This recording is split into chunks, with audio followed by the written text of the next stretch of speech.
আরে ধুর, এই বুড়িটা আমি আজকে ফেলাই দিব, এগুলো আমার আর ভালো লাগে না। আরে এই মোটু, কি রে তুই এই সুন্দর বুড়িটা ফেলাই দিয়ে গেলি কেন রে?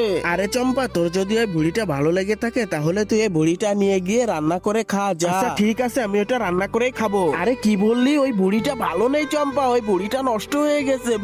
ওই বুড়িটা নিয়ে যাস না বাসায় তুই। এই বুড়িটা নষ্ট হোক যাই হোক, আমি এই বুড়িটা বাসায় নিয়ে গিয়ে সুন্দর করে রান্না করে খাবো। আরে চম্পা, তোর যা ইচ্ছা তুই তাই কর, যাও এই বুড়ি নিয়ে খাই গে। বিশালার মোটকু কোনো চিন্তা করিস না, দেখ আমি এই কি সুন্দর করে ব্যাঙগুলা ভাজে আর বুড়িটা ঝোল করে কিভাবে রান্না করি। আরে এটা কি হলো চম্পা, তুই আমার গায়ে এরকম পানি মেরে দিলি কেন রে? আরে না রে বল্টু, এই বুড়ির পানি তোর গায়ে গিয়ে লাগছে, তুই আমার গাটা নোংরা করে দিলি। আরে এই দেখ ব্যাঙ। আরে আমি ব্যাঙ দেখে কি করব, তুই আমার এই গাটা নোংরা করে দিলি কেন রে? আমি যাচ্ছি, এসে তোর এই বুড়ি রান্না খাবো আমি। ঠিক আছে যা, আমি রান্না করে তোকে ডাক দিচ্ছি। বন্ধুরা, এই ছবিটি তোমার কাছে ভালো লেগে থাকলে একটা লাইক সাবস্ক্রাইব করে যাবা। আরে এই দেখ কি সুন্দর রান্না করছি। আরে বাহ, দেখি তো একটু খেয়ে দেখি।